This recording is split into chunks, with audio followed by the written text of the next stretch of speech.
So, is it okay for primary schools to ask kids about their sexuality? 0207 862 2222. Give us a ring. Scottish primary schools are being urged to ask pupils as young as 4 years old if they're gay, lesbian or trans. Some schools are even setting up LGBT clubs and gender and sexual orientation alliance groups for pupils. It comes after a report last week found that there was remarkably weak evidence to support gender treatments for children. But is it okay to talk about sexuality at such a young age, or is it better to start conversations earlier on? I'm going to bring in journalist Shivani Dave at this point. Hello. Hello, how are you doing? Nice to see you. Yeah, really well, thank you. Do you think it's a good conversation to start early? 100%. I think from such a young age, from almost the moment children are born, we start imposing these ideas around sexuality on them. Oh, he's going to be a little heartbreaker. Oh, she's going to be a supermodel. Those kinds of messages that we send to kids at such a young age. And I think it's important that we make sure that those conversations are open and inclusive so that when kids are growing up, they know that it's okay that if they want to date people of the same sex or the same gender, they're not going to be looked at in any sort of damaging way for that. Would it not be raising an issue about gender that early suggests that people have options to change gender which might not be good for them? I don't understand why it wouldn't be good for them. Well, because it offers a choice that may be troubling, challenging. To say to somebody, look, I know you're biologically male, but if you want, you can switch. I think that for the vast majority of people, if you say to them, you can switch your gender if you want to, they would say no. But for that tiny 0.5%, it clicks something in their brain. For me, when I came out as non-binary, I didn't have the language to understand what non-binary was until I was, I think, 22, 23. The singer Sam Smith came out, and suddenly I heard this language and I thought, oh no, wait, that's me. That I totally understand now.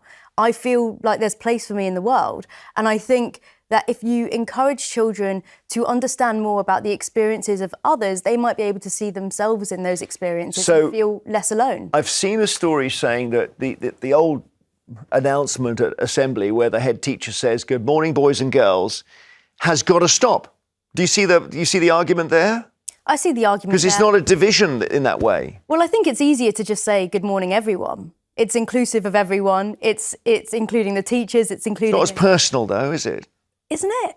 No. It depends on how you see that. What do you think, Peter? Good morning, everyone is better than good morning, boys and girls. In my primary school, the headmistress, Miss Cardy, wicked, horrible woman who used to roll my shorts up and slap me across the back of the leg more times than I care to mention, used to open up with, good morning, everybody, and we would reply, good morning, Miss Cardy.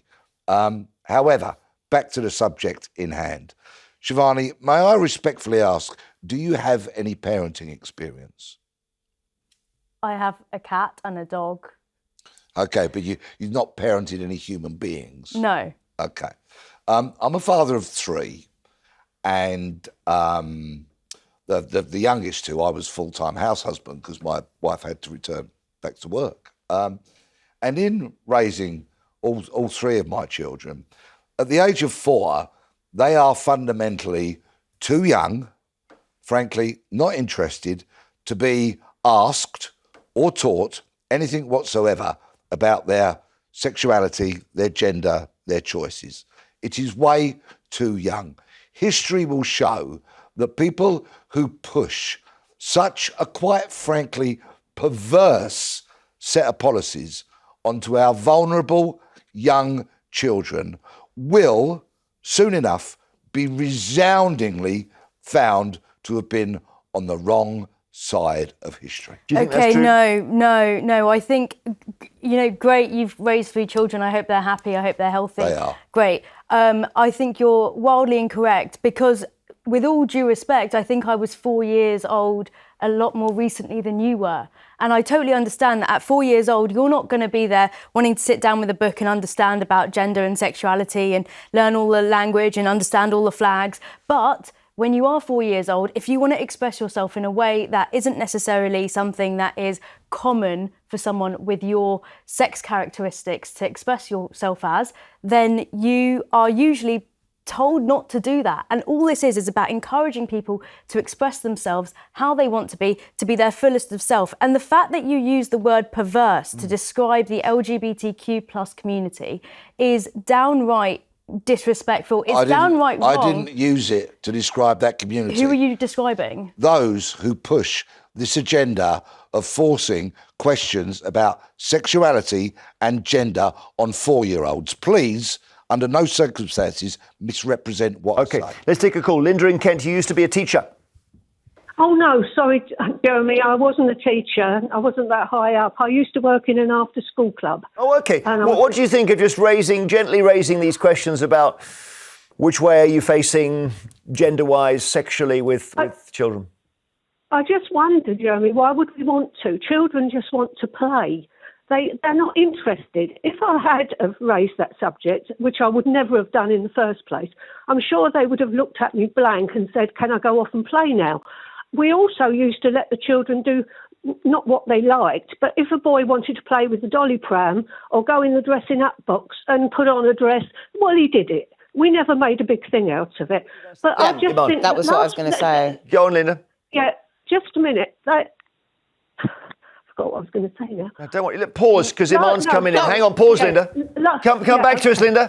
Iman. No, Lindsay, you made a really valid point about if a boy, back in the day or whenever it was, if you're still working as an after-school teacher. She might be like 24. No, I'm talking as in it could have been a back in the day job or its current job. Yeah. Either way, I totally get if the young boy wants to go in and put on a dress, you allow that young child to explore themselves and experiment. And I actually really appreciate what you just said. I think it's actually a combination of what Shivani was talking about in terms of this original indoctrination, right? We already have these boys will be boys or he's going to be a right heartbreaker. We already have that indoctrination taking place. Well, people say that of girls as well. Right, but that's indoctrination. People say she'll be a right heartbreaker. But that's the point. No, but it's not gendered. No, it is. They'll be a heartbreaker. No, I would disagree with that. I think it is gendered. I'll let you take that one, but I think he's going to be a supermodel and she's going to be a heartbreaker. So that's gendered. But the advantage, but Shivani said that he's going to be a heartbreaker as boys and she's going to be a supermodel as girls, and I'm saying it's not. Well, I would argue that that's... Go on. You can see countless examples everywhere of like baby grows that say "Daddy's little princess" that's different. and then future astronaut. Those kinds of things. It's massively I gendered. don't think you see. I hope you don't see future astronaut on boys' things. Sorry, Linda, you've got your thoughts back together now. Yes. What I was going to say was, Jeremy, I think it was last week, may have even been this week, you were talking about children as 4 and 5 going to school that weren't potty trained. Yeah. Well, if they have, how can they possibly have the mental capacity to work out what sexuality they are? I think it's absolutely ridiculous. Let them be children, for goodness sake. Thank you, Linda, so much. Thank you. I looked up because I know that theoretically we've got this argument going on, Shivani, about how many genders there are. It's kind of exhausting, right? Because back in the day there were 2, I suppose, and now there are 73. So we're told. Where are you on that? Because I've got the list here, but you may think it's a load of old rubbish. I think people can identify how they want, however they feel comfortable, and there are some people who will say that there are more than 73 genders. So Two-Spirit is a gender, Tum-Tum, Mux. I can't say that I'm familiar with all of them, but well, no, I wasn't going to ask you, but doesn't it sound as if some of these are made up? Isn't everything made up? Isn't gender itself made up? Isn't the idea of femininity having to be one way and masculinity having to be another way made up? And we're living in a society where all of these things are made up, and we've got these rules that dictate how people should live based on these made up things. And so if people want to explore and change things and bend things to fit them so they're more comfortable, and they want to make up something in your mind to do that, why shouldn't we let them? Yeah. Then as adults, let them do that. But do not foist something upon children whose brains are fundamentally not developed enough to deal with such a question. OK, Stuart in Hull. What do you want to say? Hi, panel. Yeah. So I'm a gay dad of a gay couple with 6 children. We went through the ups and downs of coming out. That was back in the day. Things have changed. Nowadays, the children, ours friends, have no prejudice, no preconceptions. Kids of 4 just play with kids of 4, kids of 5, just play with kids of 5. They don't have this preconception of the grief. It's the way we bring them up now. We model this. We've gone away from blue and pink. I mean, I'm hoping that's the case. I always thought that was crazy anyway, but it's the blue and pink clothes we've gone away from. Yeah, it's not even a thing anymore. Yeah. The lads going out on a night go, right, do you know what, I'll wear a pink shirt. My son avidly wears his pink sweatshirts as he's going out on the street because it's not a big issue anymore.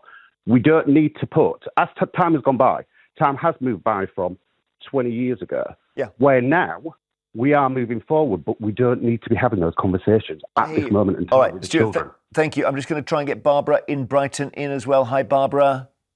Hi, Jeremy. What do you think? Well, I think it's ridiculous to talk to children at the age of 4 about their sexuality.